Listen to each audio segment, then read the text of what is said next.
Hello everyone, welcome to the NOMA Truck Series presented by Manny Rays. We are here in the Irish Hills of Michigan, and we are getting ready for the Motor City 210. But before we get down trackside, let's get started with some of the pre-race ceremonies. Let's start tonight. We'll change the order around a little bit. Let's start with your race info. Of course, we are at the big D-shaped oval, Michigan International Speedway. It is the Motor City 210, as we just noted. The race format tonight is set as follows: NASCAR Craftsman Truck Series. The event tonight going to be 100 laps, 70% fuel, 5 tire sets, 1 fast repair, fixed setups as always. And these are the keys right here. Stage 1 is going to end on lap 30. Stage 2, lap 60. And there are 3 green-white checkers if we need them. Looking a little bit more into Michigan Motor Speedway, the track length is 2 miles. You see it as that big D-shaped oval. Temperature is 124 degrees on track. So grip might be a little bit of an issue for these guys, and they certainly are going to need tires when they can get them. Weather outside, 79 degrees Fahrenheit, 9% humidity, very dry out here. Clear skies and only 2-mile-per-hour winds, so these guys won't have to worry about that. All right, let's get into tonight's starting lineup on the pole. It looks like it is going to be Paul Witt for Max Speed TV. Second is going to be Kenneth Riedinger for Grandstand Racing. Third, Joey Hickox for Hickox Racing. Moving back to fourth, it's going to be William McKellar. Row 3 is going to be Matthew Dyer and Treston Fortson. Moving back to 7th, it's going to be Vicente Guerrero. Jeff Carl to his outside in 8th. 9th, Robert Duvendak. 10th, Justin Parham. Ray Zerkut starts 11th. Sam Boutwell 12th. Robert Jordan and Randy Bonomi make up row 7. It's going to be Rodney Roberts and John Bell in row 8.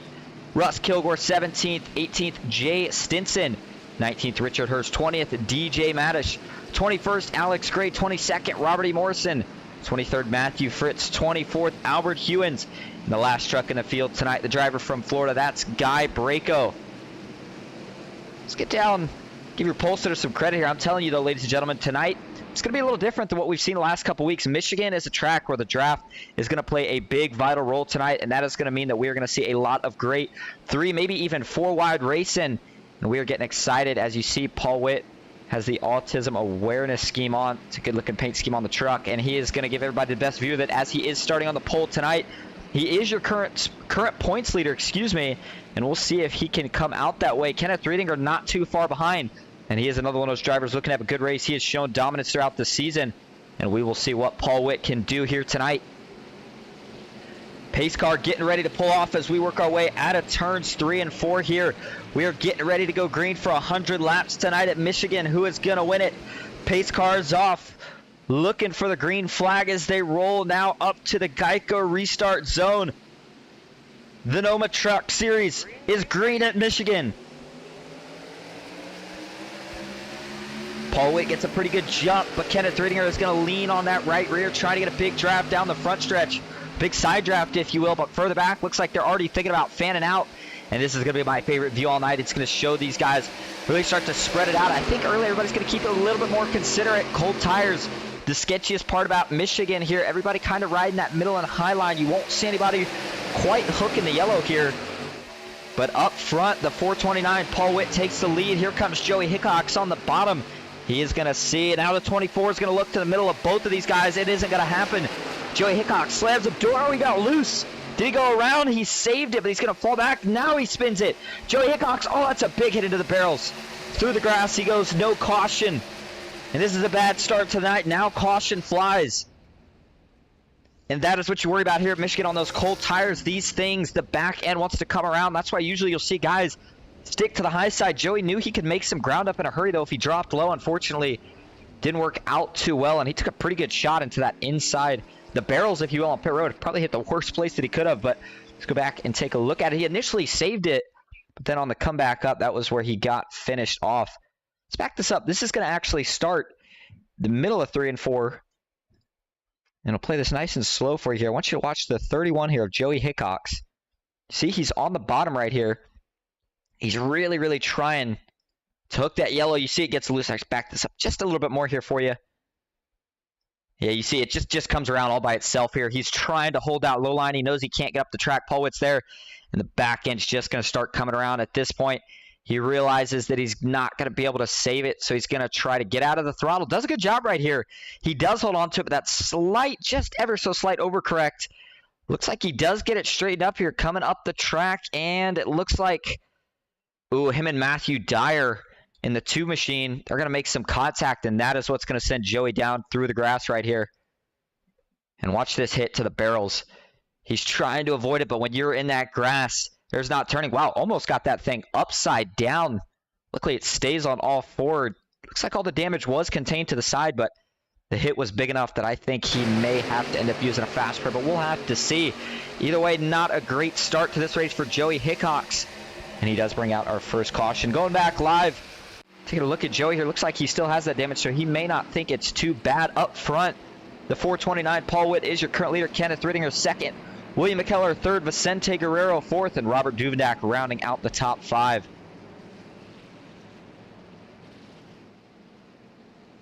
We did put a poll out to see if anybody liked the pre-race music.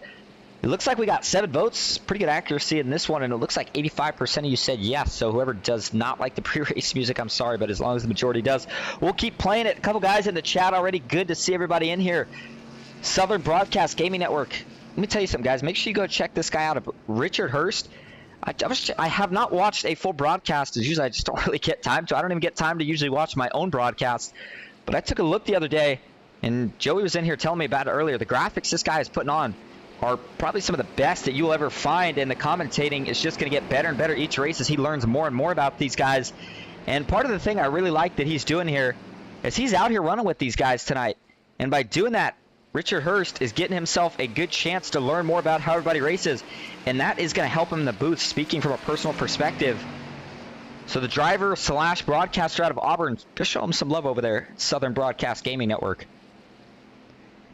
We do have All-Star Week coming up next week. We don't actually have a flyer for it yet, but that is going to be an exciting race. We're getting ready for it. Going to be a couple heats before the main feature.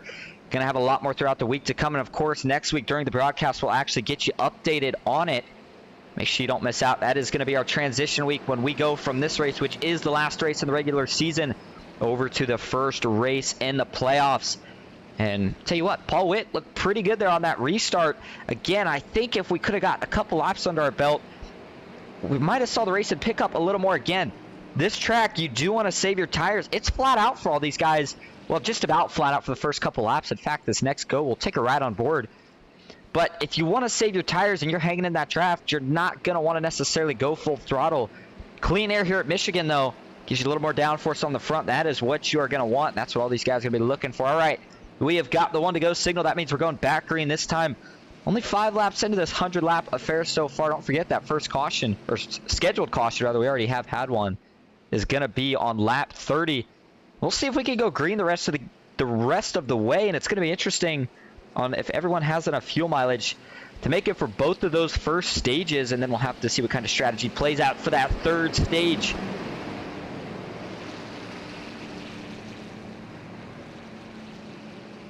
Paul Witt going to be leading them to green. Kenneth Rittinger to the outside. Row 2 is going to be William McKellar and Robert Duvendak, excuse me. You see the rest of the field catching up now. I'm not going to lie, we have a pretty good turnout tonight. I think a lot of these guys really like Michigan. That's why they're out there. 25 trucks, and you better believe they are all still out on track, and not one of them have gone a lap down yet. That's what we like to see. And I think there's a chance maybe we see a new winner here tonight at Michigan. Of course, you're still going to have the dominant guys being dominant, but one of those tracks I think everybody circles on their schedule. They know maybe not quite as technical of a track as I said. There's a lot of drafting going on at this track, and as long as you can stay relatively close in the corner, you can close that gap up on the straightaways. The long straightaways here at Michigan, that is. All right, here we go. Pace car is going to pull back off. We're looking to go green again. This time, Paul Witt is going to have the option to go whenever he chooses in that Geico restart zone.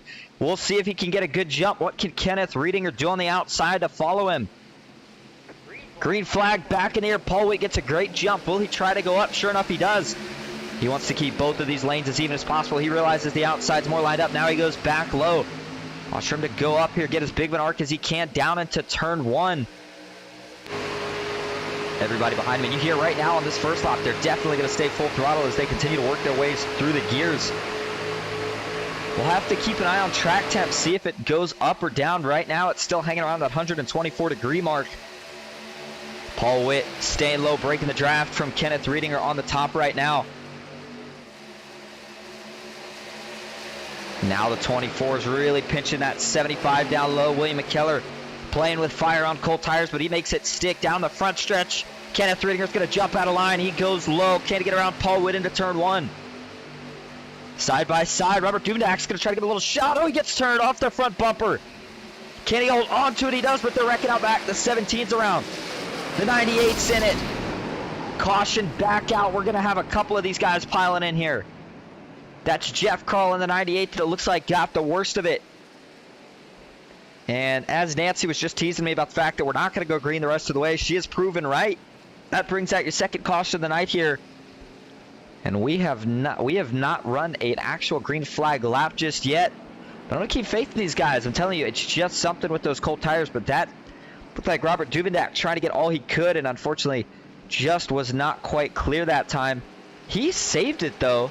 It actually ended up happening behind. In fact, you see the 99 here. He's going to be good to go. Let's go back and take a look at it. Let's take a look first at the save here by the 99 of Robert Duvendak. Boy, he had his hands full right here.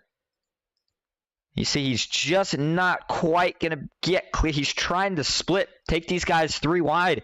But William McKellar's there, and looks like the 99 is going to just maybe come across the 75 William McKellar, and it does not take much at aero-sensitive tracks such as Michigan. There he goes down on the apron, gets in the grass, and somehow holds on to this thing.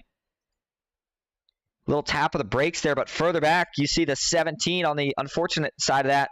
Not going to be able to hold on. That is Treston Fortson. And then the 98, Jeff Carl, nowhere to go. Looks like somebody else is going to pile in. I'm not 100% sure exactly who that is. Looking for it now. That might have been... I see it looks like, is Guy Braco going to be able to sneak through? No, Guy Braco was the one involved in that. That's the 69 machine. He's on a different scheme tonight. And then down below, the 81 was also not able to miss it. That's Alex Gray. Take a couple more views of this here. First of all, right on board here with Robert Duvendak. Show you just how crazy this save really was. I mean, it is not easy to hold on to a truck when it starts to spin. And you add in a track this big when you're going that fast. It is just not something that happens that often. But here we go. Take a ride on board.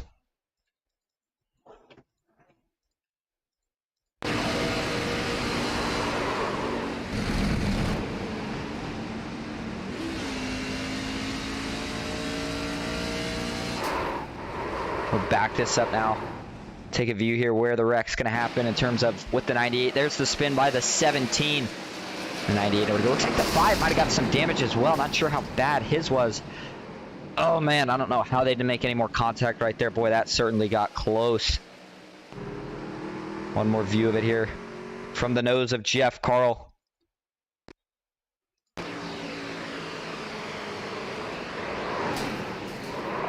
Boy, did he not have anywhere to go on that one.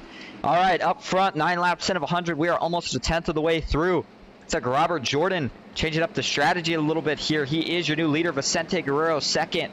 Rodney Roberts third, fourth. DJ Madish. Rounding out the top 5, it's going to be Joey Hickox. Looking to get the 1 to go signal next time.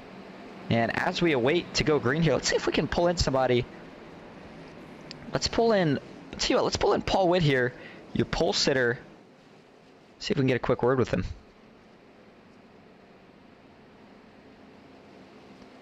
Hey, Paul, this is Austin up the booth. You got a copy? And let me just unmute you. Sorry about that, bud. I'm good, man. Glad to see you having such a good run so far tonight. Well, you're currently leading in points. You got the pole tonight, as we just noted, but now you're shuffled back in the pack a little bit. Are you going to try to get to the front right away, or do you show some patience and save some tire here? Screw the patience. I'm going to the front. The car's good enough. This is my home track, and this truck wants to be up front, so that's where it's going to head. I think that's a good idea, because if you can stretch the points and just make it even better, looking to finish off that regular season championship. And the other thing I want to talk to you about before we let you go is we see that nice looking paint scheme, the autism awareness. Is there anything you want to tell the people out there about it? Well, my son battles with autism. He's on the higher spectrum, but you know, there a lot of kids nowadays. There's, you know, being diagnosed with autism, and you know, there's no cure for it out there. But you know what? These kids can live a normal life if they go through the right programs. They got wonderful programs out there for these kids. Well, we love to see you running that paint scheme. All right, man. We are going to be watching you for these next 20 laps. In fact, the rest of the race as well, because things are going to get crazy. Thanks for talking to us. Thanks, Austin. Appreciate it. And we're going to slide him back down to his room as we get ready to go. That is the Max Speed TV, or Team Max Speed TV driver, if you will. And he said, screw sitting back here. I'm going to the front. And he is going to have some new tires to do so. We'll see how long that takes. The 14 Vicente Guerrero, Robert Jordan on the outside. Into the Geico restart zone they go. Green flag is back out at Michigan. Oh, big restart, big checkup. Somebody did not go. That's the outside. Rodney Roberts, big checkup. Everybody is going to be able to go around, but the 74 is going way back. We have seen this a couple weeks with somebody missing a shift. Into turn one, everybody's already all split up. The back is a hornet's nest right now. But up front, Vicente Guerrero trying to pull away. He's got Rodney Roberts trying to catch him. Down into turn three, that 45 is looking fast. He stays in the draft of the 14. And look at the different lines. You see the 45 arcs it in. Vicente Guerrero runs that middle line through the entire corner. He's got to run. Is he going to take it? Sticks it to the back bumper of the 14. Now he dives low all the way onto the apron. Remember, you can do that here in Michigan. Any part of the track, even below the white line, is legal, but he's going to have to make himself some room. The 14 is trying to pinch him down. They might make some contact. They do into turn one. And don't look now, but look who is in third, making their way back up here after an incident early. That is Joey Hickox. The 14 Vicente Guerrero was able to hold off any sort of run. He is back out in front. Kenneth Riedinger and the 31 continue to go at it. Further back, they are three wide. That's Robert Duvendak on the bottom. Paul Witt also working that outside line. He's looking to get up here as quick as he can in that 429 machine. The 45 jumps high. Kenneth Riedinger is going to stay low. And I think if you're Vicente Guerrero, you are just racing. Well, just racing to see how long you can stay out in front at this point. He knows how important clean air is, but these guys on new tires, he's just not going to be able to hold them off. 45 looking to work that top line. He'll get some momentum off the corner, but I don't think that might have been the best choice. He gets taken three wide by Joey Hickox and Justin Parham. Justin didn't have the best couple weeks, but he got back into it. Here he is back up here. He is in the top 5 in points, I believe, so he is still looking to have a good points night here tonight. I don't know if he's going to be able to have any shot at taking away that regular season championship. Paul Witt right now looking to secure the deal, but the 24 continues to fight the 14 for the lead. He might get a little shot here into turn one from Joey Hickox. Contact. The 24 and the 14 get together. They all hold on to it again. But now they go three wide. Here comes Paul Witt up top. The 24 down low. And they're going to have to keep some room for each other. They stay three wide. Remember, when these guys get side by side like this, it just stalls all the momentum. The 75, William McKellar, is looking to go with Paul Witt on the outside. They are still three wide, but now the 14 starts to get back out in front. Down the front stretch, who's going to get the push right? Oh, we got Reckon in the back. That's DJ Maddish in the 25. He's around. Caution is out as the 25 goes for a long slide on the front stretch. Can he not get hit here? And it looks like everybody else is going to miss him. And that brings out our third caution here of the night. Let's take a look at what happens up front. Boy, I thought that's where the wreck was going to be, but they kept it together. Back here, we're going to have some contact, and that's what's going to initially spark this. Take a look from the chopper view here. See if we can find where the contact is first made. And it looks like, see DJ Maddish up top, the 99 Robert Duvendak. Looks like was maybe going up a little bit, and he gets into the 76. That is Richard Hurst. Taking one more shot at. Watch the 99 on the bottom. Yeah, that's sure enough what it looks like. The 99 maybe thought he was there. Wasn't quite. He gets up into the 76. That hooks the 99 into the 25 of DJ Maddish. And now that thing is going to spin out of control. Duvendak does a pretty good job missing the second time, but he gets up into Richard Hurst. And that 25, how did it not flip over? Thing was almost completely on the side. Somehow lands back on all four. And then after this, everybody's going to do some magic to keep from hitting him as he slides all the way down that banked front stretch.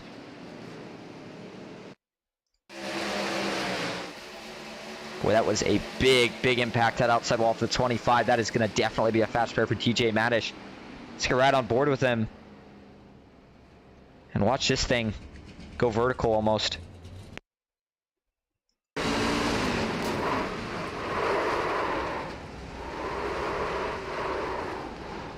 76, Richard Hurst. He got some pretty good damage from that as well.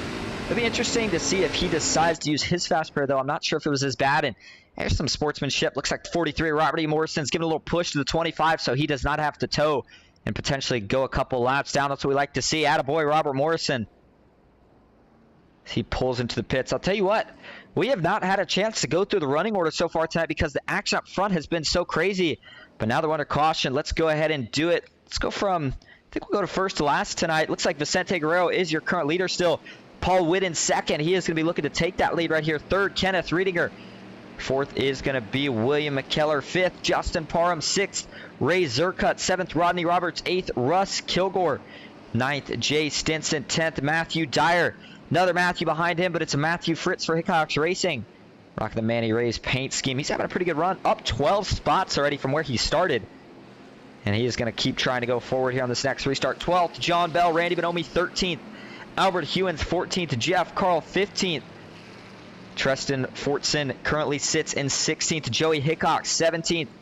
18th is going to be Richard Hurst. 19th, Robert Duvendak. DJ Mattis used a faster, so he is back out and up to speed in 20th. Alex Gray in 21st. Robert E. Morrison in 22nd. 23rd, Robert Jordan. 24th, Sam Boutwell. And 25th, now sitting 2 laps down, is going to be Guy Abrego in the 69 machine. Looks like we did have a couple chats. The most recent ones, it looks like. Raymond Daniels says, where's the 48 at? And that, of course, is Matthew Fritz. He currently sits 11th, up 12 spots from where he started. Nancy Cox says, good sportsmanship. Absolutely. Robert E. Morrison giving a push. Look at the damage on the left side of that 2 machine. I believe that was from earlier when he got, well, him and Joey Hickox got together when Joey was trying to hold on to that thing. And it hasn't seemed to affect him if he's staying out here, but we've kind of had another flipping strategy. We had some guys take tires now that didn't take them already. So we'll see how it pans out. Another thing I did mean to ask you guys in the chat is let me know how the volume sounds. If anything sounds too loud, if I need to turn myself up, down, turn the race audio up or down. I would certainly appreciate it. And we are going to go green here with what is going to be 13 laps left in stage 1. That's a relatively short sprint. Of course, it is 26 miles here at Michigan, but the way these guys have been going at it so far tonight, I do not look to see that change right here. That is for certain. William McKellar, we'll see how aggressive he wants to get, but it is now all guys that are on the same tires up front. No more old tires. Well, actually, Vicente Guerrero, of course, he is actually still on old tires, but besides that, just about everybody else is on newer tires. Watch for the 16.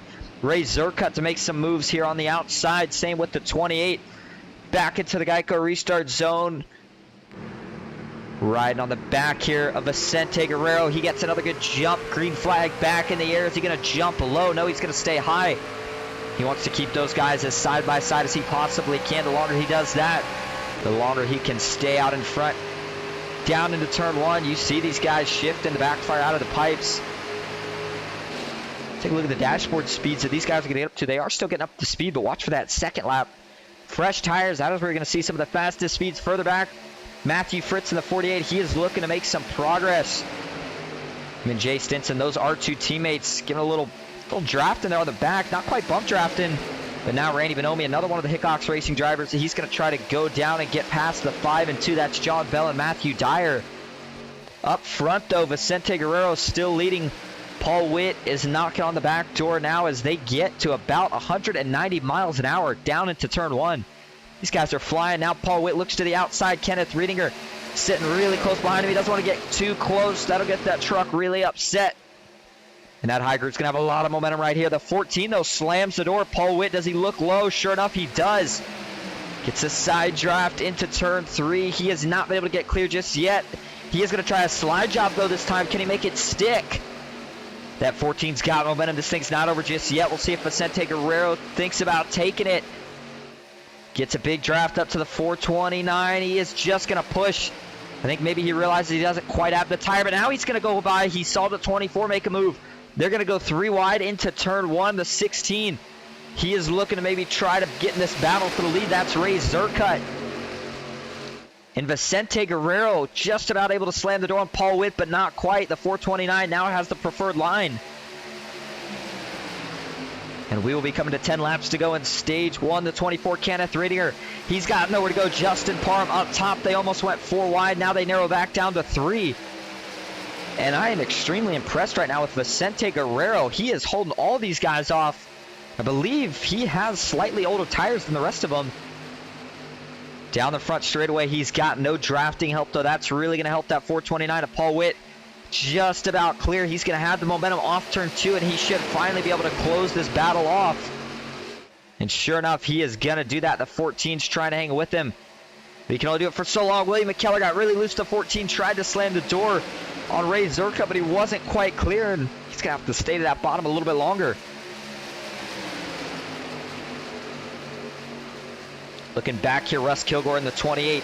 He is trying to work to the inside of Kenneth Riedinger, and right here, this is where you got to make a decision. Do you want to get racy?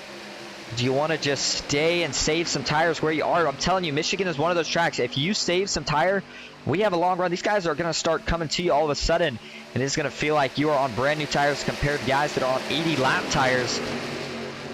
But, you know, with that stage break coming here in just the next handful of laps plus a few more, I think everybody can really race right now just about as hard as they want. They'll be good to go. Matthew Fritz going a little bit in the wrong direction since that last restart. He is down 2 spots since then. The 17, Treston Fortson, he is trying to recover after that incident. Currently sits 15th. Joey Hickok 16th. He gets around DJ Manish in the 25, but they continue to battle. Albert Hewins 18th. Robert Jordan 19th. Richard Hirsch 20th. Robert E. Morrison 21st. And the rest of these guys single file after that. Sam Boutwell, the last truck on the lead lap, he's got damage, and Guy Braco currently running by himself. 2 laps down up front. We have a new leader. It's Paul Witt. The 16 Ray Zerkut takes second. Ooh, big contact out back. We got a couple trucks. Can they all hold on to it? Looks like they are for now. I don't know if this thing's over just yet. We had a couple big impacts there for some guys, and everybody's trying to keep it together. They haven't quite organized back out just yet. Joey Hickox, I think, got the worst of that. I don't know if he's going to be able to stay out here. We'll see if he decides to go down to the pits. And it looks like he is going to stay out, but the front end of that 31. Or was it? I thought I could have swore it was Joey Hickox. No, maybe it was not. No, excuse me, that was not Joey Hickox. That was somebody else that looked. It was Jay Stinson. I'll tell you, that's who it was, actually. I knew it was one of the Hickox racing drivers. For some reason, it looked like Joey's paint scheme. He ran straight into the back of somebody right there. We'll take a look at it here once we get a break, but yeah, that was some big damage for a couple of these guys. Up front, though, Paul Witt still trying to hold off Ray Zerkut for the lead. Coming to 6 laps to go here at the line, and it's starting to look like it might be a battle between these two. They are trying to break the draft of the 2 Grandstand Racing drivers, Justin Parham and Kenneth Riedinger. Those 2 teammates going to work together right here. I don't think they're going to try to pass each other, but Kenneth Riedinger will certainly give that 19 a push on the straightaways if he can. And you see them running different lines. Michigan is one of those tracks where you really don't want to run the same line as the guy in front of you. You really need clean air. But the track's wide enough and has enough racing lines to do that. And that's why you see the 24, while he's not trying to pass his teammate, he does not want to run the same line as him. He knows it's going to use some more tire. And guess what? Just as I say that, what's he going to do? He's going to try to get around his teammate because he wants some more stage points at him there. Side by side down the front stretch. Here comes Vicente Guerrero with John Bell in the 5 truck. Up front, these two sticking together. I'm not sure if that 16 is just trying to wait until they get to the last lap to make a move. He knows that if they get side by side, that might allow the second group to catch up a little quicker. Taking a look at the track map, you can see that yellow flag is out. And we got a spinner out back. That's the 74, Robert Jordan. Looks like he's going to get some pretty big damage to the front and sides of the Max Speed TV machine. Chevy Silverado, yeah, that man, the front end of that thing is destroyed. That's got to make you think he had to hit the outside wall here. 4th caution of the night. This may bring us to the end of stage 1. But let's see what happens here to Robert Jordan. 74 you see is currently in that middle line. Let's look from the chopper view first. Ooh, we had one up in the wall. That's the 45. And that actually happened a lot earlier. That's the 45 of Rodney Roberts. Ooh, he's going to get into someone as well. So this sequence started further ahead. That's Joey Hickox in the middle, and it looks like... Ooh, Joey maybe got tight. You see him sliding up, getting out of the gas. He was trying to get that thing to come to rotate back, but it just wouldn't. Gets up into the 45 of Rodney Roberts. That puts Rodney Roberts in the wall. And then Robert Jordan out back trying to go low to dodge it. Kind of drives down into Robert E. Morrison. At least from the initial view of it, once they get together, ooh, the 74, I can tell you what's about to happen here. He is going back head first into this outside wall. Boom. Yeah, it's a big hit. That's going to be a fast pair if he's got one left. I'm not sure if he does, though. Take a couple more shots, but it looked like maybe he almost actually did hook somebody else right there at the end, but I don't think they spun from it.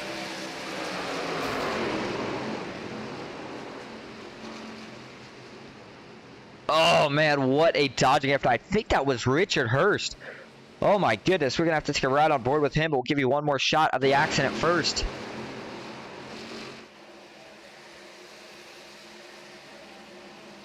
Wow, that was close. I believe this was the 76. Let's ride on board with them to find out. And, yeah, sure enough, that's exactly who it looks like. All right, here we go.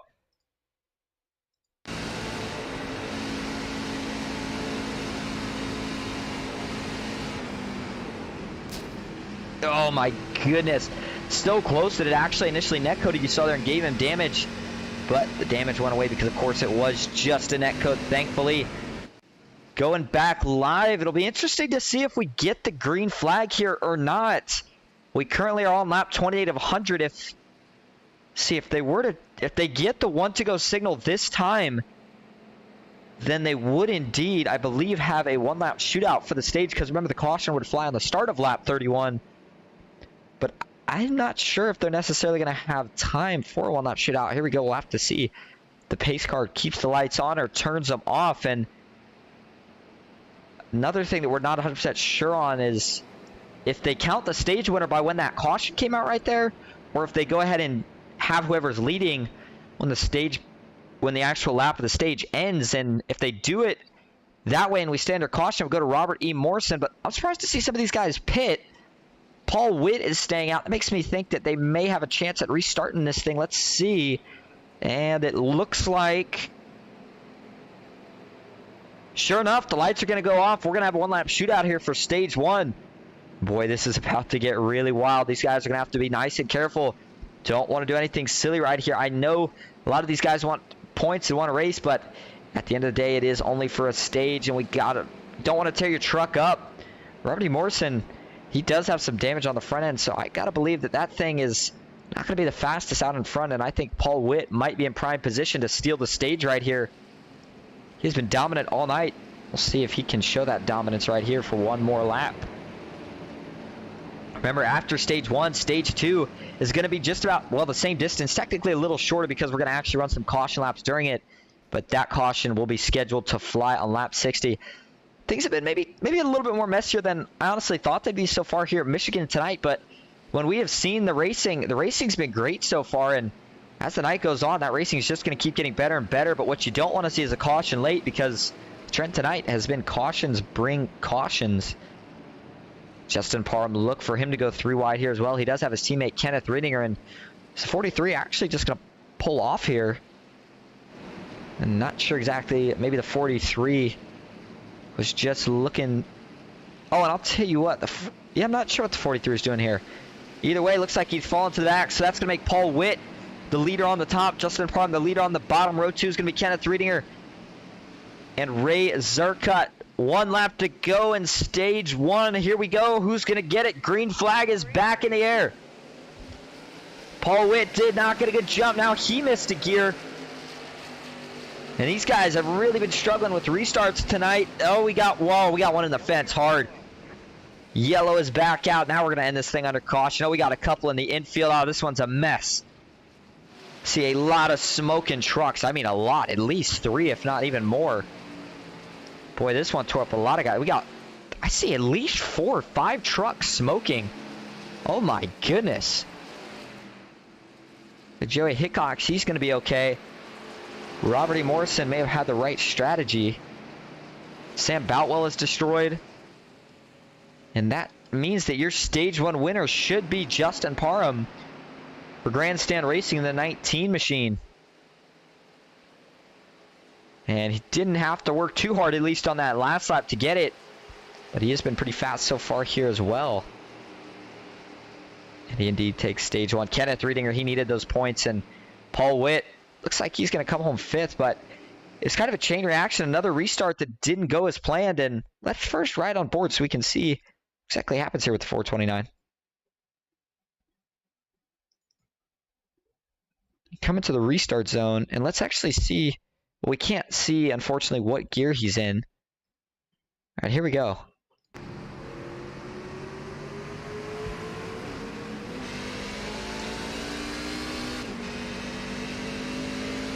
And I'll tell you what, it sounds like he just forgot to shift initially.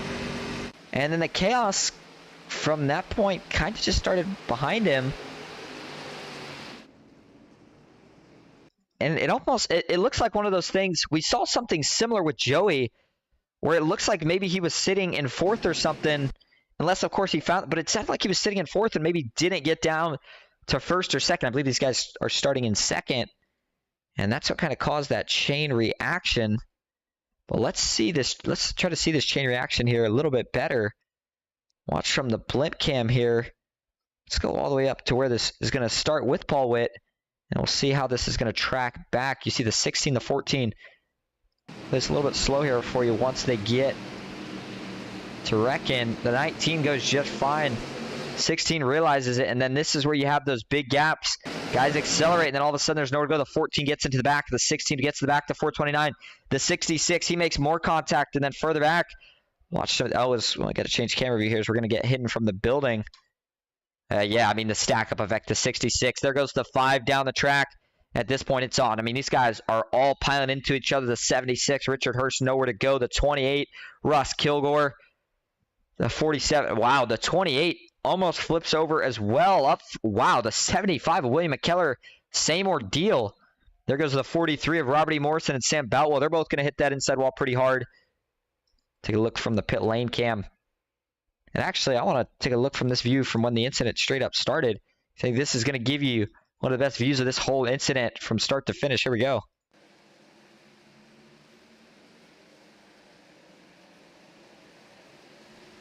And there they all go.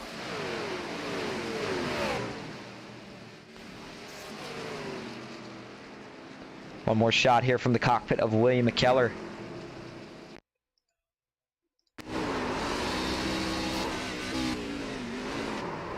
And that's kind of a weird way that that truck got up the way it did, considering how he hit the wall, but that is part of the risk you take. Apparently, when you wreck here in iRacing, Justin Parham is going to stay up front for now. It looks like, and the lights are off, so he is going to be leading us back to green here to start off stage 2. Kenneth Riedinger second, DJ Madish third, Matthew Dyer fourth, and Jeff Carl fifth.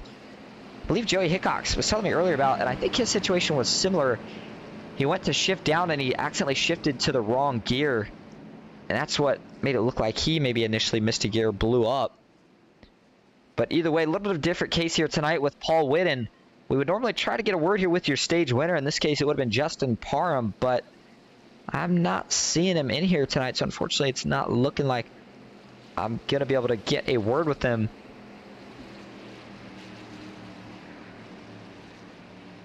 But now it's going to put two teammates side by side. DJ Madish had to use a fast pair, but he's up here, the 2. Boy, Matthew Dyer, that thing looks really, really banged up, but he's trying to save that fast pair for later on in this race. Robert Duvendak, he has made his way back up here after some struggles early. That 99, I think, is pretty fast. He just needs to get in a rhythm here. The 98, Jeff Carl, he already had to use his faster pair. And we will see just how much these guys want more stage points, because they're going to have a chance to grab them on lap 60. Green flag back in the air.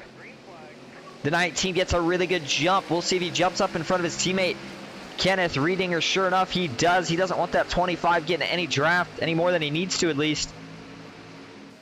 These first couple laps, this is where we're going to see the most aggressive racing of probably the whole stage, assuming these guys can keep it clean. The 19 making sure that he is trying to hold that top line at bay, but now he's going to stay up there.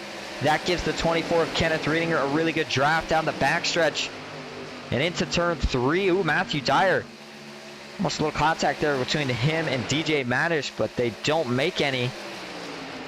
And will the 24 make a move, or does he just stick behind? No, he's going to try to jump to the outside. And he's just looking for the right rear. He's going to get it, gets a side draft. Matthew Dyer is looking fast, even with that damage. He's going to go with Kenneth Riedinger right here. And into turn 1, they are going to be side by side. The 24 is in that preferred line, but the 19 trying to hook that yellow. You can see it just doesn't really work, though, on exit. For the back, all these guys still scrambling for positions. Matthew Fritz in 11th. He is currently looking to see if he can get around the 28 of Russ Kilgore. You go a little bit farther back. They're still a mess. Trying to go 3 wide here. Looks like Sam Boutwell is trying to get around the 74 of Robert Jordan. And he's going to do it. Randy Bonomi on the outside. That's the 5 of John Bell. Now the 75. William McKellar looks to go low. He had to use his fast pair as well. Keep that in mind.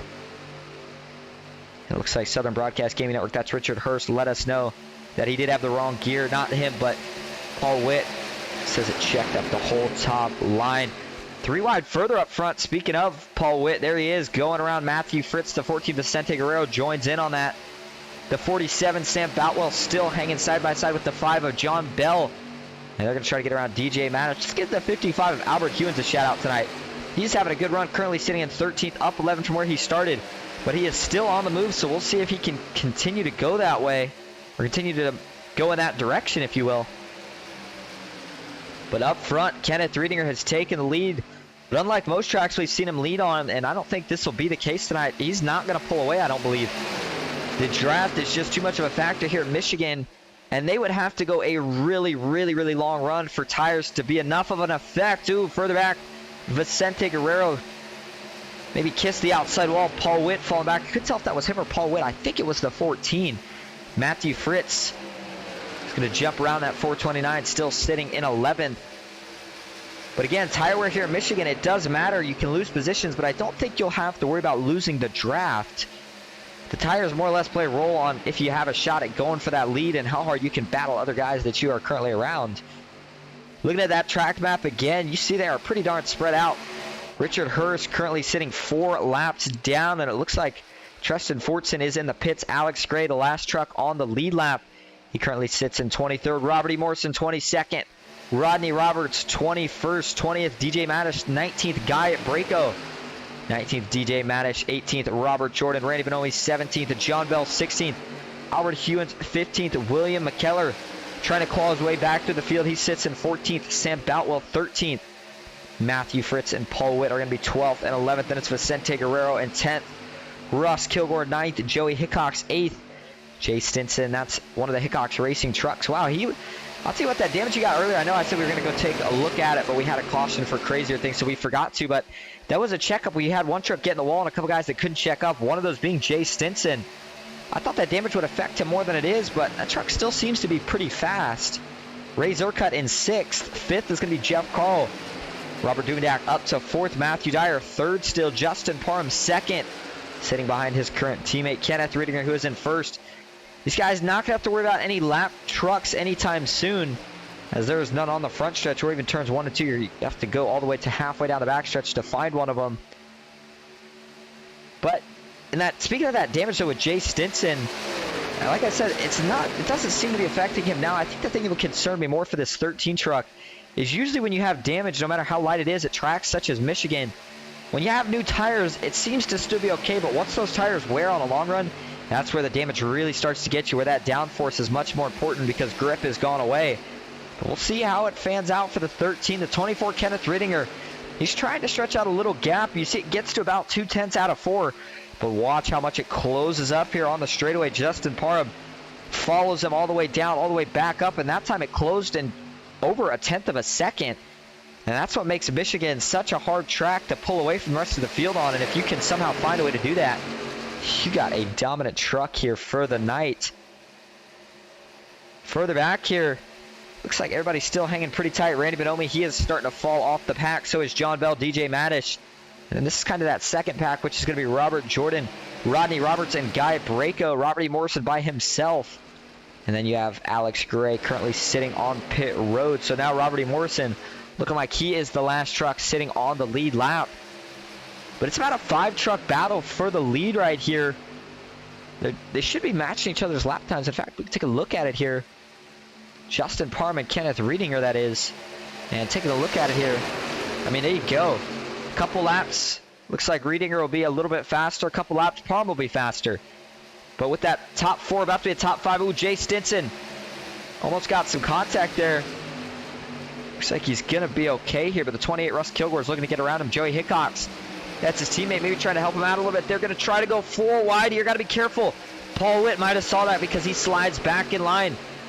That's a veteran move right there from the 429. Didn't want to put himself in a vulnerable position, so he wisely backed out. He knows he's got a fast truck. He doesn't want to potentially ruin it before he's got a chance to show it off. Down into turn 1, Paul Witt is wrapping the yellow right now. You got to be careful. That can really wear your tires out quick. Usually not the fastest line either. Sam Boutwell's putting a lot of pressure on him right here. In fact, he's going to take him 3 wide as the 98 of Jeff Carl looks low. Paul Witt is really struggling right now to get around some of these guys. He's got a fast truck, but there's not much he can do it. Treston Fort, since his debut ended early in the restart crash, was fun while it lasted. And we saw you out there in the 17, Treston, doing a heck of a job. Hate to see that, man. But glad to know that you were tuning into the broadcast. Hopefully we'll see you out there next week in the All-Star race. Kenneth Riedinger continues to lead, but what did we talk about pre-race? And I keep talking about it, but it's because it's kind of the only thing to talk about. You're not going anywhere here at Michigan. You might be faster, but it doesn't matter because the draft is too strong here. Let's ride on board, actually, so you show what I'm talking about. Let's ride on board here, actually, with Justin Parham, who sits second, and we'll watch the speeds here. Now, what I am seeing here, these guys are really starting to hurt on tires. They're really moving up the track. You heard Justin Parham, he had to get out of it there. And part of that is being in the dirty air of the 24. I'll show you what I'm talking about, but down the front stretch here, you see he follows that draft. Look as he closes the distance. Goes from 2.5 tenths back down to under a tenth. And then right here, he's trying everything to get the nose of that 19 a little bit lower than the 24 so that he can get some front downforce. Looks like he's able to do it. Really able to close up here on the back, and they get up to about 183. There's big fall off here still from when they go green to where they're at now. Sometimes in the first couple laps we'll actually start redlining because of how fast they're running, but ride one more straightaway here with Justin Parham to see the speed he gets up to. It should be somewhere in the upper 180s. And he's starting to look like maybe he's found something here as he gets to actually 185. He actually let off there. He knows he doesn't want to make a move right now. He is just riding. He knows we are coming up on the halfway mark, but let's compare what you just watched to your leader, Kenneth Riedinger. And he should be able to ride a little bit more throttle time as he is in that clean air.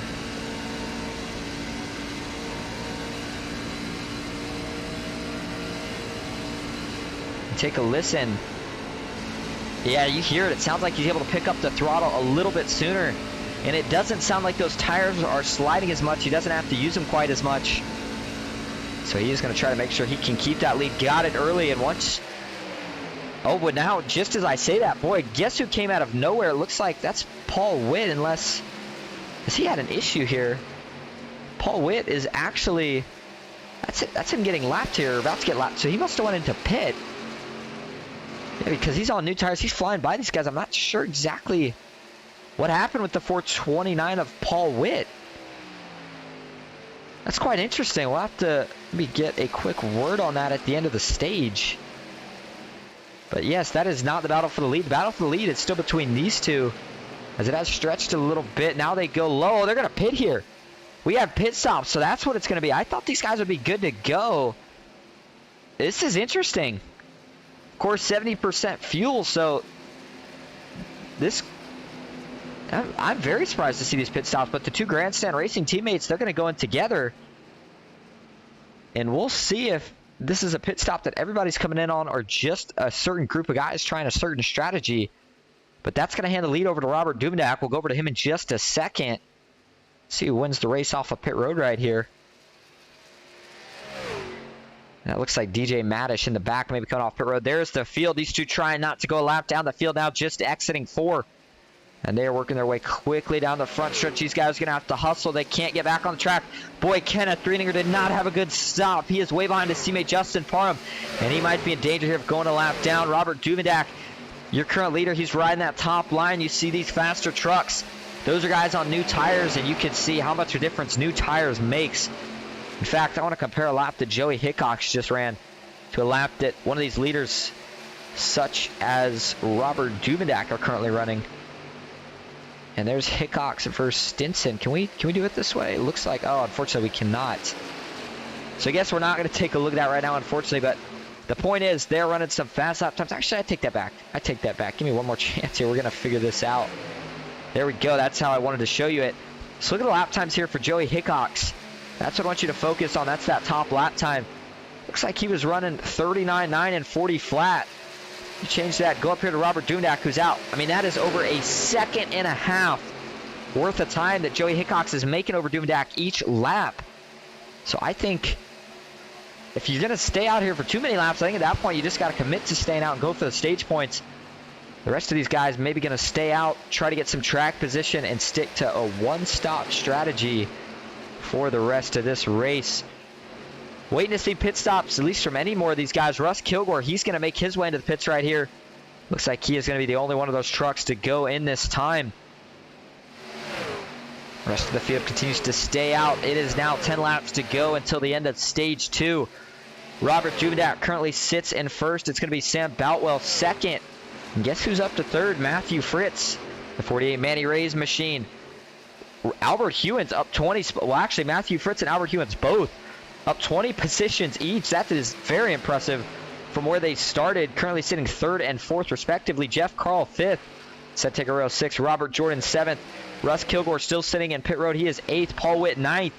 Matthew Dyer, 10th. And then it's Justin Parham and Kenneth Riedinger. We saw come to pit road together, 11th and 12th. Jay Stinson, 13th in the 13 truck. Let's see. It looks like he does still have that damage on the front. Joey Hickox just behind him in 14th. Ray Zerkut, 15th. Robert E. Morrison, 16th, but now he's going to lose that spot to William McKellar as he moves back to 17th. Randy Bonomi, 18th, 19th. DJ Mattis, John Bell, 20th. 21st is going to be Rodney Roberts. 22nd, Guy Braco. 23rd, Richard Hurst. He is the first, or sorry, not the first truck a lap down, but one of the trucks a lap down. DJ Mattis is actually currently the first truck a lap down, and that puts 18 trucks on the lead lap. Alex Gray, he is not on the lead lap either, and Treston Fortson, unfortunately, his race comes to an early end after he did have to use his fast friend and unfortunately got caught in a second wreck. Robert Duvendak still has not come into the pits. And like I said, each lap that he stays out makes me think more and more that he is just going to stay out and try to grab these stage points. But he will have to go to the back. The good news is he should have newer tires than everybody else when he does this strategy. It's a very interesting mix right now. A very, very interesting mix. We're going to have to watch it because you'd almost think that if, even with Duvendak pitting here, even if he starts in the back, he's going to have so much fresher tires than everybody else. Unless we had some of the guys who were up front had stayed out, hoping maybe for another caution, didn't get it. This is always the fascinating thing about these differing strategies. You should never really know until it's getting close to the end. Matthew Fritz has now taken second, and it looks like he's maybe taken that position from Sam Boutwell, who is now third. He's up 9 spots from where he started, but this might have been part of if Matthew Fritz was indeed saving those tires. I'm not sure, but if he was, it's working out nicely. Ooh, Sam Boutwell makes an aggressive move. Ooh, John Bell's got some damage. Not sure if that was from one of the earlier incidents he was in or if that is recent. The 48, though, he continues to stay out as well. We are coming to sit, and just as I say that, what does he do? He goes down, and he is going to pit this time. And now I'm starting to think maybe Robert Duvendak is going to pit. He's just wait until the last second. 48 had a little lockup. You got to hope he didn't speed. I'm thinking he's going to be okay here, but a little closer than I'd like to be. And watch as he comes to a stop here in his pit box. Oh, did he overshoot it a little bit? No, he did it perfectly. And now he is going to be looking to beat the rest of the field out. Duvendak does continue to lead with over a second lead over Sam Boutwell. The good news for Duvendak in that case is he doesn't have to worry about the 47 truck sticking in his draft. He is working his way around some lap traffic right now, or I guess you maybe want to put it, the lap traffic's working their way around him. He's ripping the wall right now, which is usually the place we see these guys going old tires. Ooh, DJ Mattish jumps up to the top lane. Robert Duvendak says, I will take any extra draft. And he is going to ride right around in it. Albert Hewins is now in the pit. So is Jeff Carl. Vicente Guerrero moves up to third. And looking like that is going to move Robert Jordan up to fourth. Let's actually see if the 74, we haven't talked much about him since that last wreck. He looks, ooh, yeah, he's cleaned up. So the 74's race is not over by any means. Jeff Carl, Albert Hewins, who we just talked about on the pits, getting to their pit boxes now. Justin Parham has passed Paul Witt. He is now in 5th. Paul Witt 6th. Matthew Dyer 7th. And Kenneth Riedinger sits in 8th. this was good to see this green flag stop, but Sam Boutwell's now going to come down to the pits, and that might mean that Robert Duvendak is one of the only guys that's going to stay out, because it looks like Vicente Guerrero. Nope, sorry, Robert Duvendak actually did go into the pits, because I was just going to say Vicente Guerrero is going to pass him, and Duvendak does have a little damage on the right front. But he brings the 99 machine in. We'll see, does he use his fast repair here? It looks like he doesn't. He is just going to take what he needs. Let's see if he does a two-stop. No, actually, I think he's just going to do fuel only. And he's going to try to get back out and see if he can have a chance at maybe winning the stage, but looks like he is going to fall to plenty of positions. Not going to have a shot at it. That puts Vicente Guerrero now, as we just talked about, out in front. Robert Jordan second. Justin Parham third. We are coming to 3 laps to go here in stage 2. Who's going to win it? Vicente Guerrero has a huge gap right now, so he can manage this. He doesn't have to push the truck, that's for certain. The question is, does he have enough fuel and tires to make it these next 3 laps? Robert Jordan, I think he's probably committed to his strategy now. Justin Parham, who is 15 seconds back, he is going to need this 14 to pit for him to have any chance at sweeping both stages. But these green flag stops give everybody a chance to practice for, kind of want to call it the money stop, which we could very well see in stage 3. That stage is going to be a tad longer than the first 2, and that is going to be a stage you certainly don't want to mess up on the 14. Riding a little bit of an interesting line here. He's actually going really low, and then he gets back up high, and he's stretching the gap on Robert Jordan by just a little bit. Justin Parham looks to be making up over a second each lap.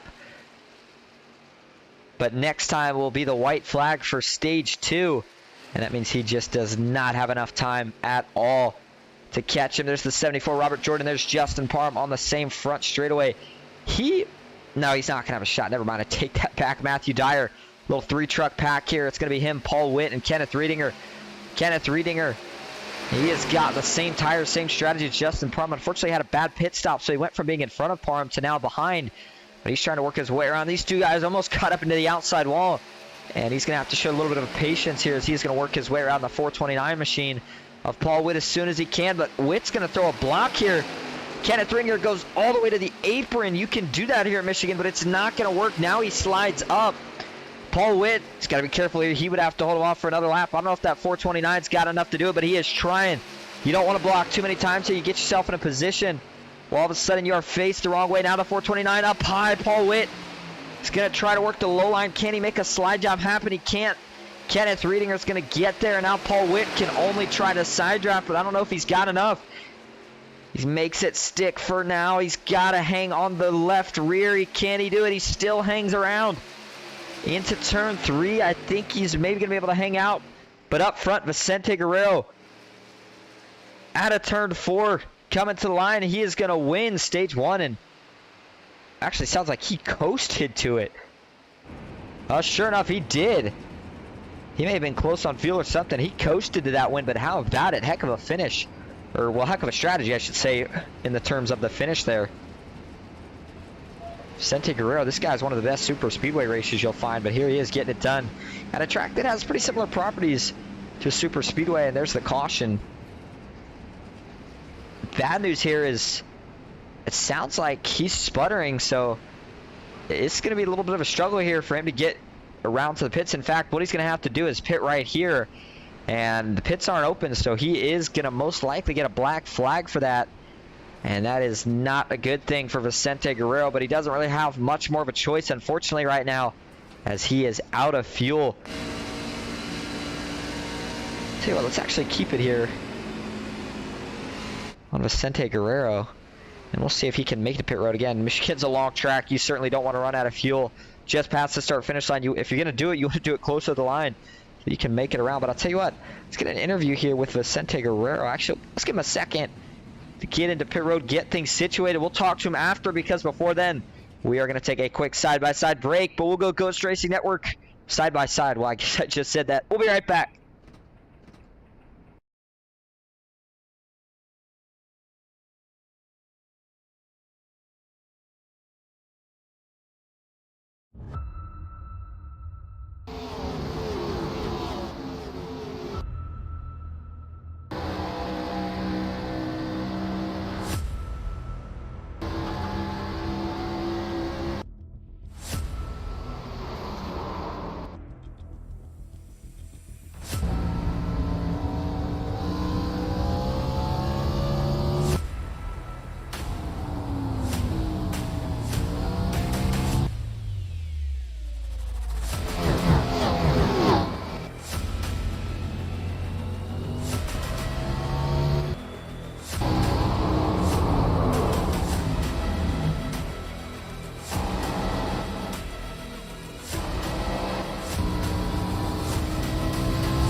Welcome back to Michigan International Speedway, where we are here with your Stage 2 winner, Vicente Guerrero. Vicente, you got a copy?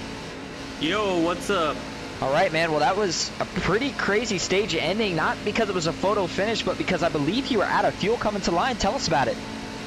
Yeah, I was coming out of fuel. I mean, I took the chance to take, to stretch it and see if I could get the stage win, just to get a little bit of bonus points going into the playoffs here. Hopefully it'll secure me to the next round of to the playoffs. So I don't know. We'll see how it works out.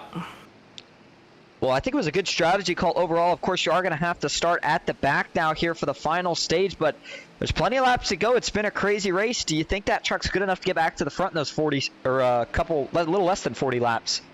Well, shit, I hope so. I hope it is. I mean, we'll try. We'll try to get up there. I mean, I enjoy racing with everybody here. I feel confident in my truck. It feels good in the corners. Like to save a little bit of fuel. The tires, if you're leading out front, I think that's the best way to save some tires. But we'll just see. We'll see how that plays out. All right, we will see how it plays out up here as well. All right, thanks for talking to us, man. Good luck. Thanks. That was Vicente Guerrero. Of course, we do apologize for the slight profanity, but of course that's what you get when you get live interviews from these guys, and those live interviews are something that I'm assuming everybody enjoys. At least I hope so. But out of fuel gets himself some bonus points, and that's a good strategy because it might pay dividends later in the playoffs. He's going to have his work cut out for him. Some of these guys, though, on the other side of that strategy that are going to be starting in good position here is going to be the 24 of Kenneth Rittinger, the 19 of Justin Parham. Those two are teammates. Row 2 is going to be Paul Witt and Matthew Dyer, who it looks like has now chosen to use that fast repair. Row 3 is going to be William McKellar and Jay Stinson. Row 4, Joey Hickox and Ray Zerkut. 9th, Robert Duvendak, and rounding out the top 10th is going to be Randy Bonomi. That is a Hickox Racing driver, and he is sitting in a pretty good position here. We'll see if he can make some more of it right here to see what happens, but we do have the one to go signal, so we are getting ready to go green right here. And you see it is going to be a 36 laps to go, if you will, when we go green. We'll see, can we run them all green, though? The way it's been going tonight, if we can get, I'd say, 5 or so laps under our belt here without a caution, I think we might have a chance at it. Or if they start to get sloppy early on, that's where we're going to see some issues arise. Kenneth Rittinger, he is waiting to see, can he get the jump into the Geico restart zone? Guess what he does? Oh, big jump. He got the field sleeping on this one. He is my goodness, he's got the gap almost out to about 0.4 seconds there. But of course, he's not going to be able to escape the draft here at Michigan, especially not early on. As they all work to turn one, Justin Parham, he looks down to the bottom of Paul Witt. I thought they'd stay tucked in line, but no chance. Can the 19 make it work? Not quite. Paul Witt's trying to stay there. Ooh, almost some contact. But now the 19 is going to get below his teammate as well. The 24 makes a big dive into turn 3, gets all the way to the bottom. He's going to take away the clean air from that 19 who runs the apron. Guys got to stay careful here on cold tires. We saw what happened early on in the race when you try to run that low line on old tires. But right now, the bottom looks more lined up. Matthew Dyer trying to get around Paul Witt. Paul Witt saying, guys, I got the preferred lane. I just need some help up here, but he's not going to get any right now. 66 completed of 100 so far here tonight. Further back you go on the field, the more spread out they start to get. Robert Duvendak's going to get past Russ Kilgore. 3 wide, further out back, that's Robert E. Morrison. Looks like Albert Hewins and Sam Boutwell. Guy Braco in the mix here as well, and if he got back on the lead lap, that is insanely impressive. There was a point where he was 2 laps down, but he has continued to fight, and he is back on the lead lap in 15th. So shout out to Guy Braco doing a heck of a job. We still do have a couple trucks a lap down. There goes Vicente Guerrero into the pits. I believe that is a black flag that he actually had to serve for unfortunately running out of fuel. Matthew Fritz sits in 13th right now. Kind of been where he's been hanging around most of the day. But up front, they continue to battle it out for the lead. Paul Witt has switched it around. He is now on the bottom. Justin Parham up top. William McKellar took the position away from Ray Zerkut. Actually, what happened here to Ray? Ray has fallen back, at least fallen back quite a few positions. Not sure if he had an issue or if he's just struggling with the handling all of a sudden. Robert Duvendak one of the guys that got by Russ Kilgore as well. Joey Hickox, he's back in the mix. Jay Stinson. And up front, you can throw the first 4, maybe even 5 under a blanket. The 2 Grandstand Racing teammates, there you see them working together on the Super Speedway part of Michigan here. A little bit of a bump draft maybe going on. Matthew Dyer trying to get that top line going. Paul Witt, the longer he stays on the bottom, the more worn out those tires are going to get, and they're going to have to make a pit stop, at least one pit stop here in this final stage. And I believe it should only be one, though, so you got to make sure that you hit your marks on it. You got to get into pit road clean, get into your box clean, and get out clean. But these guys really want track position. Man, Paul Witt getting 2 tires on the apron. You saw that thing start to get a little out of shape. Got to be real careful doing that as we look from the pit cam. Everybody that is 5th on back has lined up single file just about, and then you get to Guy Braco. He is looking low, but there's nothing to be found right now. But up front, they still continue to battle. These guys up top, it looks like the guys up top stay lined up, and each lap that goes by, Paul Witt starts to fade a little bit more. Southern Broadcast Gaming Network, that's Richard Hurst, said he got a black flag for passing the pace car. Ooh, and that is a penalty. That's, I'm not sure if that was something he could help, if it was an accident or what, but that's a big mistake on the 14's part. But he did get some stage points, so a good night either way. The 75, William McKellar, he's got a side draft now on the 19. He is going to dive low here into turn 1, try a little slide job. Can he get 2 birds with 1 stone? There's no shot he's going to be able to, I wouldn't think. But he's going to try it. Oh, ooh, man, that was really close. Can he stick it? He can't, man. He almost did. That would have been impressive as Paul Witt slams the door on Matthew Dyer. But the 75, he's hanging tough there. He saved his tires for a couple laps to set himself up for a good set of 2 corners. Important to note, it's harder to make that slide job move here in turns 3 and 4 than it is 1 and 2. Because you got to remember, 1 and 2, you have a lot more speed. So when you dive to the bottom, you can really dive in a lot harder than you can into 3 and 4 where you're not as fast. Oh, the 19, Justin Parham, he got into the wall. He almost got down in to the 75 or the 429, but he doesn't. That does break that front 4 up just a little bit. William McKellar sees that in his mirror. He knows this is his best shot, but Kenneth Riedinger is having none of it. He stays high and keeps the momentum on his side. Justin Parham's trying to recover, and right away he is looking back down to the low side of Paul Witt. We now have 29, well, we're coming to 29 laps to go here at Michigan. Final race of the regular season, last race before the All-Star race, and what better way to get yourself some momentum for the playoffs than to win here tonight at Michigan. This front group is starting to separate themselves from the second pack, and you can see it here a little bit on your track map. That second pack is currently being led by Russ Kilgore, who's working his way by Jay Stinson in the 13. And then it's going to be Joey Hickox in 8th, Ray Zerkut in 9th, Robert Duvendak 10th, Rodney Roberts 11th. Ooh, Robert Duvendak flirting with the outside wall, maybe even made slight contact with it. DJ Manis 12th, Randy Bonomi 13th, Matthew Fritz 14th, Sam Boutwell 15th. It's going to be Jeff Carls 16th, Guy Braco 17th, Albert Hewins 18th, Robert E. Morrison 19th, 20th, John Bell 21st, Vicente Guerrero 22nd, Robert Jordan 23rd, Alex Gray 24th, Richard Hurst 25th, Treston Fortson. Those 2 guys, of course, out of the race after big struggles, and they were not able to continue, unfortunately. Good news for Richard Hurst is he wasn't out here really competing for the playoffs as some of these guys were, but he was out here to learn and continue to better that amazing broadcast channel that he already has going, and we like to see it. Boy, he was giving these guys a little bit, putting on the work as well, but unfortunately got taken out. Up front, though, the battle for the lead has not calmed down too much. Kenneth Riedinger has still retained the lead. Paul Witt, though, now second. William McKellar has fallen back, where Justin Parham is trying to now get side by side with him and drop to the low side. And in the middle here, or I was going to say going to the middle rather, excuse me, Justin Parham continue to try to get around that 75. I always thought, especially on old tires, the top lane here at Michigan just seems to be better in this front pack. These guys are almost changing the way they're racing. The front pack is starting to single file out, where the second pack that was single file is starting to get racy. And we see 3 wide down the back. That's the 45 trying to get low. Rodney Roberts, the 16, Ray Zerkut in the middle. Up top, it's the 99 of Robert Duvendak. The 16th starting to recover. Boy, he fell back in a hurry. He's trying to find some speed here to see if he can get something going. Kenneth Riedinger now to the bottom. Paul Witt might have just gotten the preferred lane as that second group gets lined up.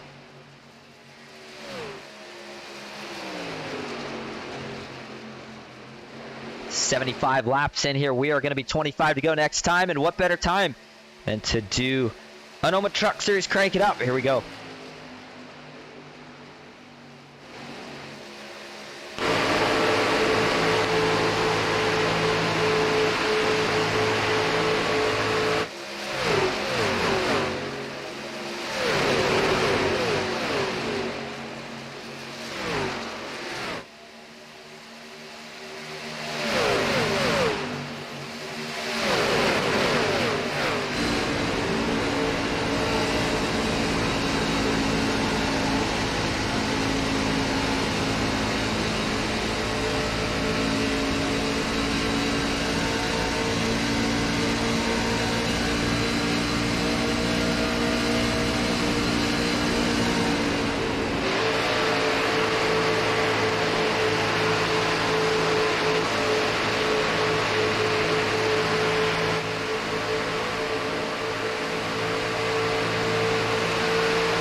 And that is going to do it for tonight's segment of Crank It Up. I hope everybody did enjoy that. I bet you thought the battle for the lead might have cooled down a little bit. Well, guess what? It hasn't. Paul Witt is still trying to find a way around the 24 of Kenneth Riedinger. And boy, Kenneth is doing a heck of a job. I'm telling you, ladies and gentlemen, for anybody that doesn't really race Michigan or hasn't raced Michigan, this is a hard track to hold people off at because of that draft. The runs are so big, and you have to use tire wind every time you have to try to hold off that run. But Kenneth Riedinger knows that if he can keep that clean air every time Paul Witt tries to make a move, he is going to have less and less tire to make another move after that. And we might start to see that as the front three has started to break away a little bit here. William McKellar sitting third. Justin Parham, he's still hanging around a couple laps. Maybe he gets back up there. Him and Matthew Dyer both maybe going to have to work together to get back up there. Rodney Roberts, 6. And, you know, he's actually starting to catch here. We'll see. Can he maybe catch up to the back of that pack? Russ Kilgore, Jay Stinson, Joey Hickox. Those are a couple of Hickox racing drivers. They are still battling hard in this second pack, and I would not rule out a caution just yet because we almost saw a couple there during our Crank It Up segment. These guys are getting close. A couple of near misses, a couple of almost contacts, but somehow they all continue to do it and keep it together. The 48, that's Matthew Fritz. He's up to 12th. That's up 1 position from when we last checked on him. And guess what? Robert Duvendak, he's on pit road. This could be the start of pit stops. Looks like Guy Braco's going to follow him as well. Now you see it from your pit lane cam. Remember, we talked about all these guys. We're going to have to make one more pit stop. This is not quite splitting it halfway. This is a little bit on the early side. These guys are going to try to short pit and make up some time on those fresh tires. We'll see if they can do it. And now I'm sure Kenneth Riedinger, Justin Parham, a couple of these guys know about that, and we'll see if they decide to go in here shortly as well. I think if you're Paul Witt, you know, maybe you use your tires up a little bit more. I think you choose the short strategy. And if you're Kenneth Riedinger, you see that 429 going, you better be going in the next lap because you do not want him getting out in clean air for too long. But 20 laps to go here. There's Robert Duvendak making his way off of pit road. And we got a bunch more takers. You see them working their way down the pits now. In fact, it looks like William McKellar is one of them. DJ Madish, another. John Bell and Robert E. Morrison. We might even have a couple more. As said, Richard Hurst, Southern Broadcast Gaming Network says, want an extra set of eyes in the booth. Tell you what, why not, Richard? Come on, hop up in here. I'll drag you up here. Commentate these last 20 laps. Will be going to be crazy. Kenneth Riedinger still leads the way with 19 to go. The 19 has moved up to second. But that is because, guess who pit? Paul Witt talked about it. I said I think he should do the short strategy. It looks like that is what he's doing right now. We'll see how long that strategy can work out. And as we talk about that, we have dragged him up to the booth with us, Richard Hurst. Richard, you got a copy?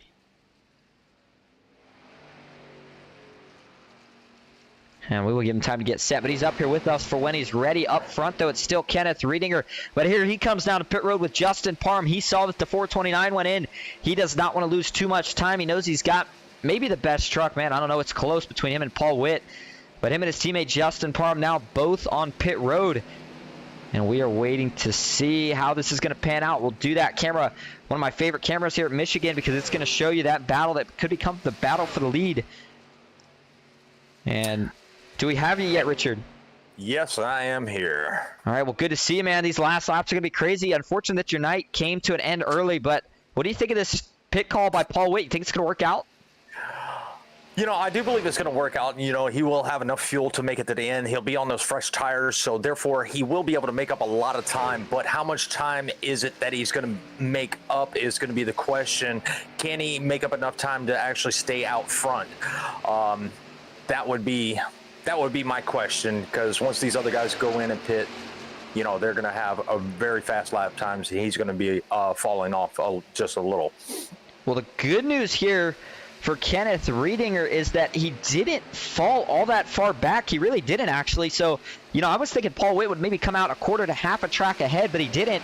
And with Kenneth Riedinger having newer tires, I think he is going to be able to pretty easily get back by the 429. But if Paul Witt can somehow find a way to hold him off here long enough, I don't know, maybe those tires even out. Yeah, I believe so. As you know, depending on what steering ratio they're running, you know, I was running a 16-1 and my tires were not falling off as I thought they were. So, you know, that could be a darn good strategy to pit early, short pit it, see how far he falls back, and like you said, he fell back to 10th. So I think he's got a pretty good strategy in that 429. He certainly does, but now he's starting to look at his mirror because he sees the 24 charging hard. Man, he is running a lot more corner speed right now as they come up on the draft at 81. Both guys now dive low. Paul Witt, he's going to have to throw a block here, but even blocking's not going to be enough because the 24 is going to take a big dive. Watch this, down into turn one. Kenneth Riedinger, does he try the slide job? Here we go. And it looks like, is he going to clear him here? He is. New leader, Kenneth Riedinger, with 15 to go. Well, not leader of the race. Sorry, I meant to say new leader in the battle. What's going to be the lead for the race? Yeah, so the lead was just turned over to the 13 of Jay Stenson, and he's got his teammate, the 31 Joey Hickox, right behind him, and you know they got a pretty good draft pack going on. That's like a 5-car draft pack, or 4-car, excuse me, 4-car draft pack. So they got a pretty good line of trucks going on. So hopefully they can keep in that draft, keep some of those times up, as it looks like 4 of them are actually coming in. It looks like the 13, actually 5, 13, 31, 48, and 66 are all going to come down and make their final pit stop with 14 to go. That might have been our most chaotic pit stop. Boy, I saw a couple of those guys locking up. The 66 almost got sideways, but he keeps it straight. But with knowing all these guys had to pit, it's just a matter of time now before they hand that lead over to what is going to be the battle for the win between Kenneth Riedinger and Paul Witt. And right now it looks like Kenneth Riedinger would be the one to win it. Looks like Vicente Guerrero is still hanging around out on track. I know he got a penalty earlier, but does he somehow have enough to make it to the end? That's going to be a tough call. So unless he's been sitting back there really trying to save the fuel, I don't think it's going to pretty much come to like it was at the stage. He might have just enough to get him to that last lap, and you know we might see him fall down to the apron. But you know, he could have a pretty good lead. Right now he's about 5 seconds above Riedinger. So is this going to work out for him if he stays out? Nope, he's going to bring it down to the pits. He doesn't have enough fuel. All right, so that's going to put it in the hands of these two, Kenneth Riedinger and Paul Witt. And tell you what, Riedinger has not drove away from Paul Witt like I thought he would. But, man, I think if you're Paul Witt here, I almost think you just kind of hang around right now and wait for those 24's tires to maybe even out, but he knows more than I do, and he might think if he can't get around now, he's not going to be able to get around at all. Robert Duvendak, he's also hanging around in that top line, looking to see if either of these guys slip up, maybe having a chance to take over that lead with 13 to go. Yeah, so Paul Duvendak's strategy has been ride that top line, save those tires for as long as he can, and I look for him to drop down to that bottom, to really put some pressure on these leaders, probably with about 5 to go. He's not that far back. He's about 0.7 of a second back. So we might see him drop down to that low line here in the next six laps or so to really put some pressure on those leaders. And we're riding on board here with Kenneth Riedinger. We talked about it earlier, and guess what's going to be the main factor in deciding this race? It's the big draft that all these trucks get here at Michigan.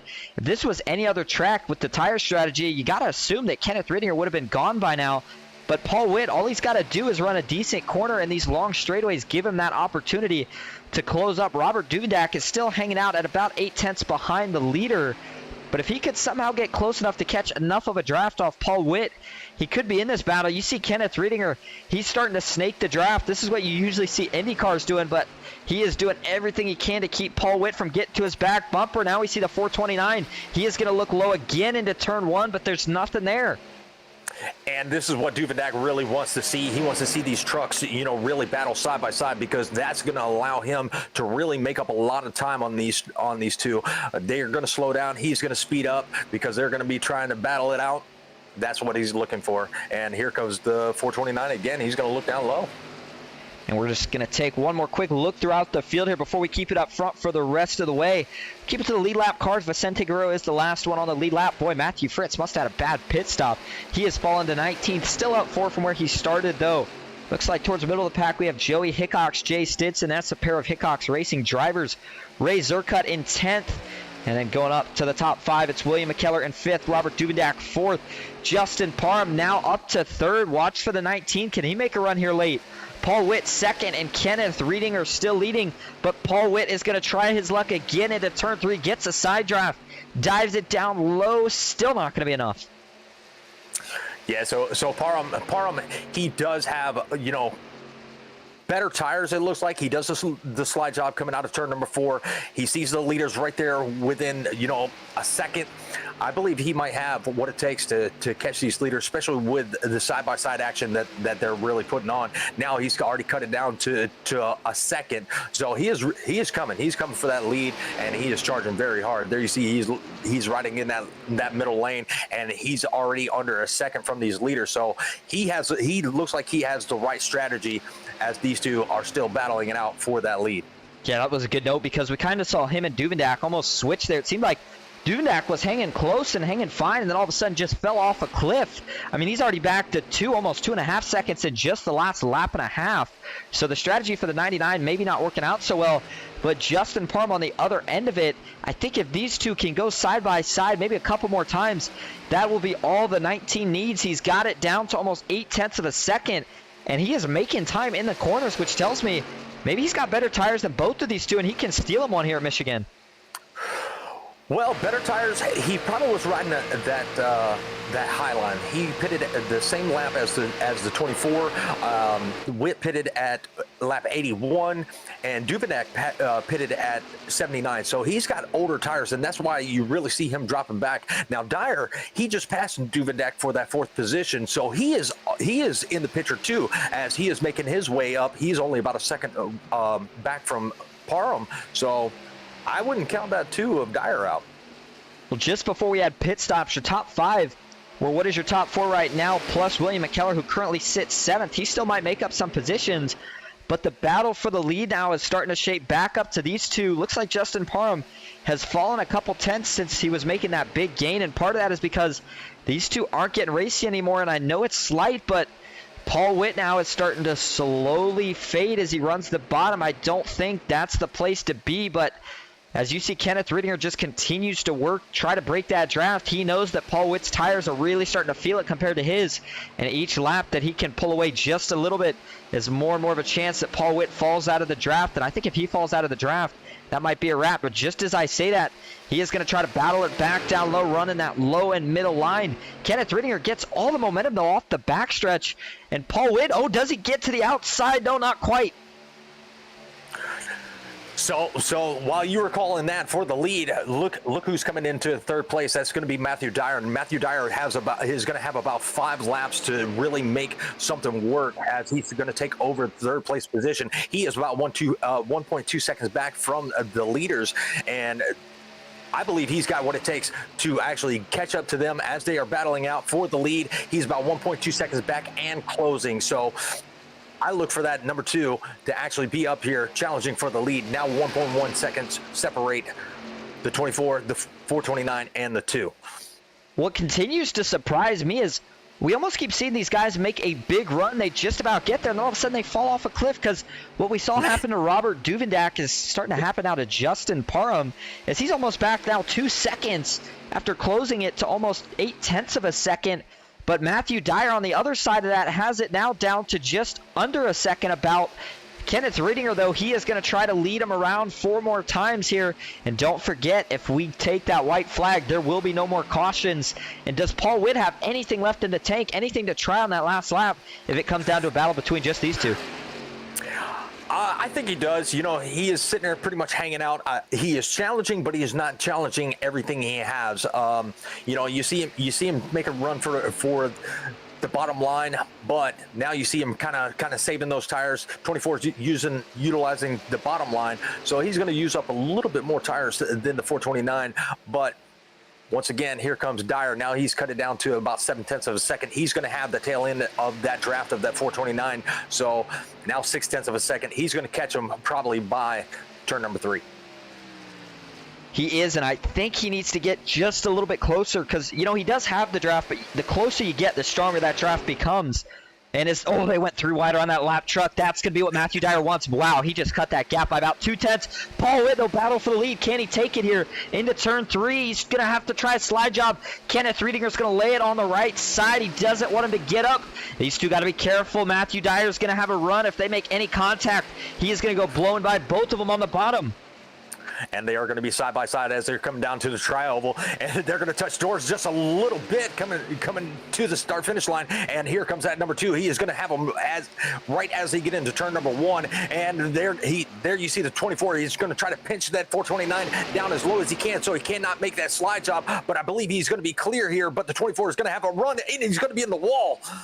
That's going to slow him down. Oh, yeah, that is going to probably end Kenneth Riedinger's night. Oh, yeah, he has fallen way back. This is now going to become a battle between Matthew Dyer and Paul Witt. Paul Witt running the bottom. Matthew Dyer continues to work the middle lane. I don't know if he's got enough time. He currently sits 0.3 back. He is really going to have to find something here. But in the draft on the front stretch. All right, here we go. White flag is in the air one more time around Michigan. Down the front stretch, Matthew Dyer still hanging in the draft. He's got the gap down to 0.2 into turn 1. He's going to stay on the back bumper of Paul Witt. There you see he goes at a high line so he can get that run off of turn number 2, and he does. He's going to cut it back down to about 0.1 of a second. Just about. He's got the draft. Will he catch him by turn number 3? And what lane is he going to choose? Is he going to choose the high line, trying to get the run off, or is he going to try to stick it down to the bottom? There he goes. He's going to go down to the bottom, but the 429 is going to go right there along with him to end his run, and it's going to be a side-by-side battle as they are trying to cut each other off. And at the line, Paul Witt wins it. Matthew Dyer maybe needed one more lap, but he couldn't quite do it, and Paul Witt wins in Irish Hills, Michigan. Keith Riedinger, he is going to come in third, and Parham, he works his way back up to the 4th position in that number 16. What a great job by him. And Russ Kilgore, I seen that truck earlier in the race, and that truck was very beat up, and we were pretty much racing in the back, and now he's going to finish in the top 5. He's also one of your biggest movers. And Paul Witt, we talked to him earlier, and he was pretty excited. I think he's going to be even more excited now because he got the win, and he is going to be your regular season champion. Of course, unofficial, but we're pretty sure he's going to be your champion. He was leading into points coming in, and with that win, he should be able to secure his spot as he burns it down here at Michigan. Absolutely. Great job by him. And there's his 75. Going to be out there with his teammate, helping him celebrate. And as Paul Witt does this, we're going to see real quick if we can drag the top 3 into booth. Be right back.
All right, welcome back. Where we are back live at Michigan with your top three. Let's start with third place finisher Kenneth Riedinger. Kenneth, you got a copy? Yeah, I got you. Well, man, that was one of the craziest, I wouldn't say finishes, but definitely one of the craziest endings to a race we've seen. You and Paul Witt were going at it. I thought initially you were going to get him, but what happened there at the end? I just caught that 25. He was 30 miles an hour slower than the field, and he runs the high line and where everybody's running. And as soon as I caught him, the car got tight and just couldn't turn. I had to check up way too much. Well, that is part of the effects of dirty air here at Michigan. But either way, you round out the regular season pretty good in points. Going into the playoffs, do you feel like you grabbed some momentum from tonight? Oh, yeah, definitely. All right. Well, thanks for talking to us. Before we let you go, is there anyone you have to thank or shout out tonight? Just the league for putting everything on. Thank you. All right. And that is Kenneth Riedinger, short and sweet. Congratulations on the third place finish. Thank you. All right, we're going to move to Matthew Dyer. Matthew, you got a copy, my friend. Yeah, gotcha. Man, you made it look really easy. You were pretty much had the freshest tires out there. You went from fifth to second and within a couple of laps, and you couldn't quite get around the 429. Man, talk to us a little bit about your race. What did you have for him if you had one more lap?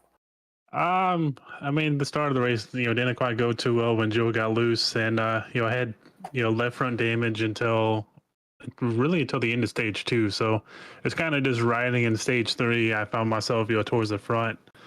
But yeah, I think that last pit stop, I think I waited one lap too long. I think I should have pitted one lap too sooner. I think it would have got a lot closer. But yeah, if there was just one more lap, I think I would have gone. Yeah, you were definitely close. You were flying by the field. But once we saw you back in sixth, then you started working your way up and finally made it up to that second spot. But, man, what a great run. Finishing second. That's definitely going to help you in the points. And I know all about that front-end damage. I had quite a bit of it tonight. But it was a very fun racing with you guys, and I appreciate everybody letting me join in. But, man, this is all about you. So, man, you can give all the shout-outs you would like to give, my friend. Yeah, and a huge shout out to Jay and Joey for putting this on every week. They do such a good job, and you guys for broadcasting. Like taking the spot of when what was it, Max B TV that left or something like that. But just a huge shout out to you guys. Shout out to my new team that I joined, Grandstand Racing. Shout out to Thin Line Racing as well. So it's a pretty good birthday gift to get to second. Absolutely. All right, we're gonna move on to your winner tonight. That's Paul Witt. Paul, you got a copy. And yet again, for some reason, I just left you muted for a split second. But either way, we talked to you earlier, and now you're back. But you're in victory lane this time. How's it feel? It feels awesome, dude. I'm absolutely awesome. I knew it was going to be a rough battle with Justin and Redinger there, for the regular season championship. And that was my goal right there. I was fine going to just finish right behind Redinger, but when I saw that lap car up there, I just had to use him as a pick to help me out, and it sure did help me out there. All right. Well, you win tonight in the beautiful 429 and the beautiful paint scheme. You're gonna have big momentum going into the playoffs. Is there anyone you want to thank or shout out tonight? Yeah, I gotta give a shout out to all my teammates out there, Vicente and William and Robert. There, we were running today and just practicing, pit stops and everything like that. And I'm on a pretty good momentum high right now. This is my third win straight in a row with 3 different leagues, 3 wins. So I've got some mojo going right now. Well, hopefully that mojo can continue. Thanks for talking to us, man, and good luck next week in the All-Star race. All right, thanks, man. Appreciate it.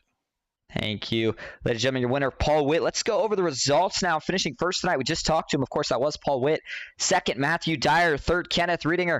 Fourth, Justin Parham. Fifth is going to be Russ Kilgore. Sixth, Rodney Roberts. Seventh, Robert Duvendak. Eighth, William McKellar. Ninth, Jay Stinson. 10th, Randy Bonomi. 11th, Matthew Fritz. 12th, Joey Hickox. Albert Hewins, 13th. Jeff Carl, 14th. And Guy Braco, 15th.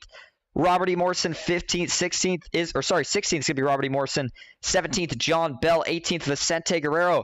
19th, Ray Zercut. And rounding out the top 20 is going to be Sam Boutwell. 21st, DJ Mattis. 22nd, Robert Jordan. 23rd, Alex Gray. 24th, Richard Hurst. And 25th, the last track of the field tonight is going to be Tristan Fortson. Well, I'll tell you what, Richard, thanks for joining me in the booth tonight, man. It was a blast. Make sure you guys go check this guy out on YouTube. He's got some great stuff. Anything else you want to add before we finish it up? No, once again, I appreciate them to letting me join in and race with them. It was definitely pretty fun, a little hectic at times, but I was able to join you in the booth. This is where my real comfort zone is, but I appreciate you letting me come up here and spend some time with you. If you ever want to come in the booth, Miss Nancy said you ought to come race Monday nights and let me broadcast. And if you get wrecked out, you can join me in the booth. I would love to. We'll have to see if we can find a day because right now I broadcast. Actually, that'll be the next place we stop here on Ghost Racing Network, the Fast Track Sim Racing Cup Series on Monday. But if I ever get a free Monday, absolutely. I love Super Speedway Racing. And in fact, we got the College Series coming up there next, trying to qualify for that. All right, let's wrap it up as no one really cares anymore about what I have to spiel for nonsense. That's it for me here at Ghost Racing Network. And until next time, have a good one.